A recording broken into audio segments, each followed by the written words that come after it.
Plenty of activity happening out here on a Monday morning into the last week of October. So you know, once we get into November, things really start cooling down, and then the snow's going to be flying pretty soon. But that's a good time to get your trees prepped for the long, cold winter that we're never really get used to, but you know it's coming. Good to be back with the Beswick Tree Service. Got Dave Morgan. Good morning, Dave. How are you? I'm good, Tim. Good to see you again. Good to see you again. We're at one of your clients' homes. What a year it's been. We did this a year ago, and a lot has changed. I missed you. Yeah, I missed you too, buddy. This is as close as we can get, though. Yeah. Well, let's start with that, because a lot of people are spending time at home and looking out in their backyards and wanting to do some stuff with trees. So how has business been going? Business has never been busier. Really? Yeah, it's been crazy actually. But you know, you take the good with the bad. I'm happy to have it. Yeah. We got a big workload, but we'll take care of it all. That's the thing. So big workload. Get on the list, right? Because you guys are working through the winter too. You can be doing a lot of this stuff throughout the winter. For right? sure. Yeah, a lot of it is preferable to do in the winter. Really, people don't really realize that. Yeah. You got a tree here that you wanted to point out. What do we got going on here, Dave? Yeah. Well, talking about the winter time and the ice and the snow that's going to come with it. See here, this light streak there? Yeah. That's a crack that's actually healing itself about 7 years ago. And you can see right there, that rod is, well, what I did, this tree got covered in snow and ice about 7 years ago, and it cracked right there and just about split right in half. Yeah, Luke, you can see the rod coming out actually this side over here. So you guys stuck a rod to kind of we drilled a rod right through it, and that braced that crack. And we put Humpty Dumpty back together again is what we did. And then you're seeing that kind of, it's healing itself. This is it healing itself here, yeah. We've got, well, like I say, that was 7 years ago, and this tree is doing great. You can barely, it's almost grown right over that rod. So how do clients know that when they start seeing splits in trees? Well, I mean, when you see a split, you see anything, what you want to do is give us a call. You get a certified arborist out there, and he can look, he can identify a lot of things that a homeowner maybe doesn't see. Evergreens, these don't lose their leaves, right? So it gets a little heavy in the winter? Oh yeah, the ice loves to stick to this. Ice and snow loves to stick to the cedars. And it can do real damage. You know, what we got here, basically there's a school next door. This provides a beautiful privacy barrier here to that school, you know, just the building itself. So you want to keep this intact. What we have here, Steve down here, we're trying to prevent, you know, instead of putting Humpty Dumpty back together, we're going to try and prevent him from falling apart. So Steve's taking some of these longer tips off here where the snow and the ice is going to be building up, and that's going to prevent, you know, the big limbs splitting out of here come this winter. It's a big problem with cedars. Okay, so just not too much, not taking too much. Oh right? yeah, just that's the trick. Just a little bit here and there, because sometimes you get a little trigger happy, right? And you're taking too much off. Yeah. Like I say, privacy is the key here. We need to keep this a nice green wall.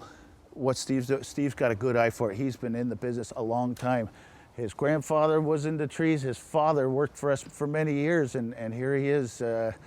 Applying his trade. Good. Okay. Let's stop there because we got a whole morning. It's a great property here. We want to do some deep root fertilization. We've talked about that in the past with Beswick, but that's a great way to go. We're going to talk about some apple trees, what we can do there, and we got some lads up there. Who's that? Emerson up there. He's working away because he's taking down a branch because that tree isn't looking too good. So we'll kind of assess that situation. We come back with Beswick Tree Service on Morning Live. Welcome back to Beswick Tree Service at a client's house. We got Cam there working away, sticking something into the ground. Luckily, we have Nicole here to take us through what Cam's up to. First off, Nicole, can we just take in the colors? Like, we're a pea color season, right? Yeah, beautiful. The tree's back here. Yeah. How are you if I'm pointing at a tree and knowing what type of tree it is? Oh, I'm pretty good at it. Are you? Okay, yeah. so let's go right in the middle. What do we got there right in front of Cam? That's a Norway maple. It's a which? Norway maple. Norway maple. Yeah, both of those two are there. Both of those two, and this one here? This would be a silver maple, red maple cross. Probably more of a silver. How do you know the difference? I've just grown up in the industry, right? So it's just by the look at it. Yeah. Eh? Well, good to meet you. Yeah, because your dad and your grandpa have been doing this for generations, right? Yeah, so yeah. It's good to chat with you. What is Cam doing? He's doing a deep root fertilizing injection. So he goes around the outer drip line of the trees where the absorbing roots are, and he injects down into those absorbing roots the nutrients that the trees need before they go into their dormant state.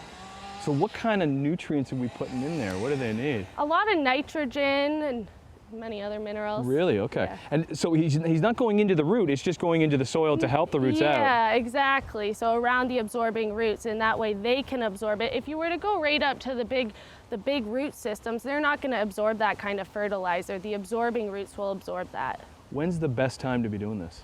In the fall, and also in the spring is the best time to be doing it. Right now? Yeah, oh Like- yeah, right now. Like a day like today, does it get too cold once you get that frost and things? Is it still as good? long as it doesn't freeze up, you're good. You can fertilize whenever. Okay, and how far does he know? How far does he come out, or how no? So the drip line goes to about the outer branches here. So this would be the drip line. Of course, the root systems go out a bit further, but From this tree, the root systems would be out. Oh yeah, they it can would be go out that far, right? Oh yeah, for sure. They can go out a bit further than that. But yeah, this is kind of exactly where you want to be doing the fertilizing, all the way around. And would you come in for like a single tree? Like you'll do it? Oh yeah, yep. Any tree anybody needs us to do, we'll do it. Okay. I know there's a pretty big backlog when it comes to a lot of your services. Something like this, even if they wanted it done now, there's, yeah. there's possibilities there? Yeah, I'll show up, I'll give you a quote, and I'll come do the fertilizing. Okay. Cool, well, let's take a break. Heck of a job there, Cam. Well done, well done. Yeah. Keep going. Man, it's great watching other people work. We'll take a break, we'll come back with Nicole. We'll get into insects can be real buggers with trees, and there's certain type of insects that like certain types of trees, and Nicole's going to take us through that. We'll come back with Beswick Tree Service on Morning Live. Back out here with Beswick Tree Service and Nicole. What are you doing there, Nicole? I'm actually putting this wrap around the trunk of the tree to prevent the rodents from eating away at the bark through the wintertime. Okay. What kind of tree is this? This is a dogwood. Okay, it's fairly new. Yeah, about 2 years. So we've got these tree braces here just to keep the tree upright so the wind doesn't blow it over through the winter time. You always want to check and make sure that these braces aren't too tight, therefore it'll suffocate at the tree. How do you know which way the wind is coming from? Well, the field out there is always a prominent west wind, so therefore the tree would lean this way if we didn't have these braces on. Well, okay, so this tree right here? The magnolia, So that's a magnolia. Yeah, that's... So look at the big lean on there's no leaves on or branches on the one side at all. Is that because of the wind? Yes, exactly. That's due to the wind. But next year, we're going to want to do some trimming on it on the opposite side. But we want to do the trimming next year because the flowers are going to be coming out in the spring. So if you were to trim away at it this year or before it flowers, you're going to lose about half of its flowering. So we'll do that once the flower stage is done next year. Yeah, how do you know when to trim or what to trim? Like, can you be trimming trees now, or when is the best time?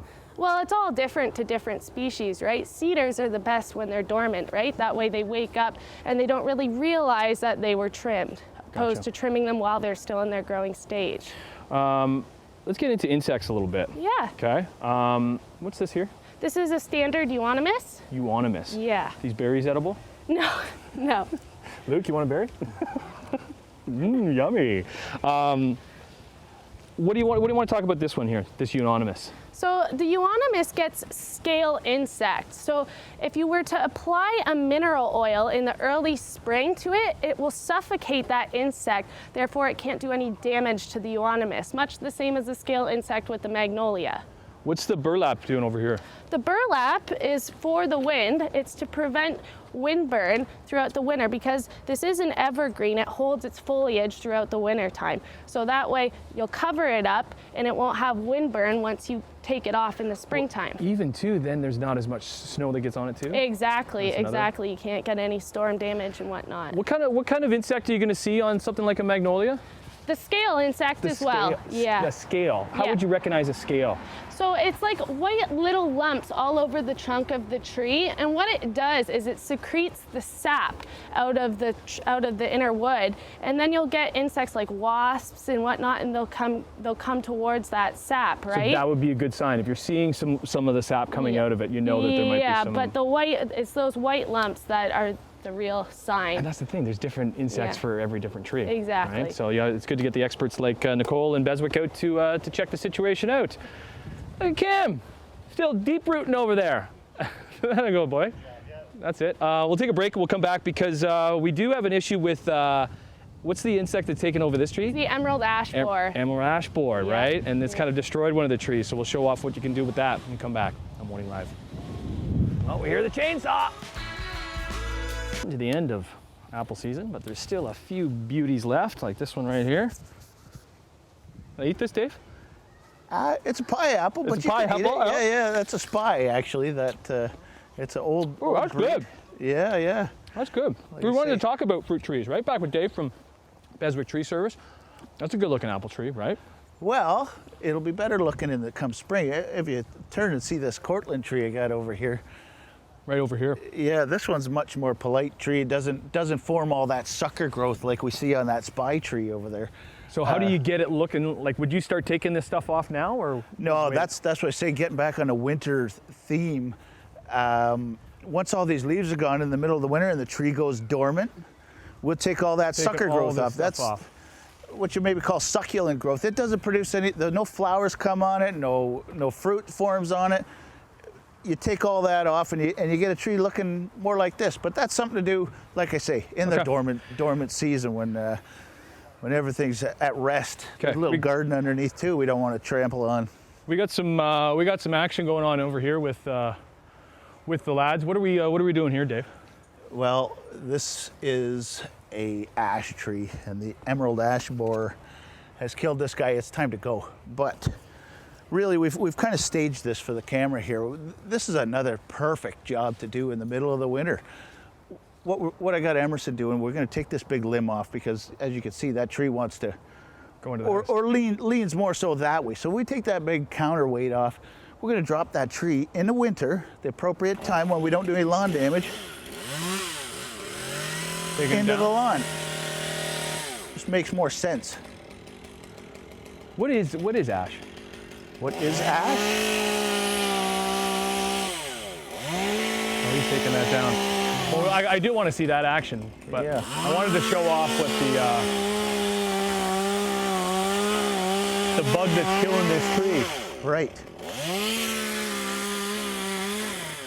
Because they got it all rigged up, ready to go, so it Yeah. can come down non on the house. Yeah, you want him to make that cut? Yeah, go for it, Emerson. Yeah, Yeah, give her. yeah, let her go go, for it, buddy. bud. Bring her down.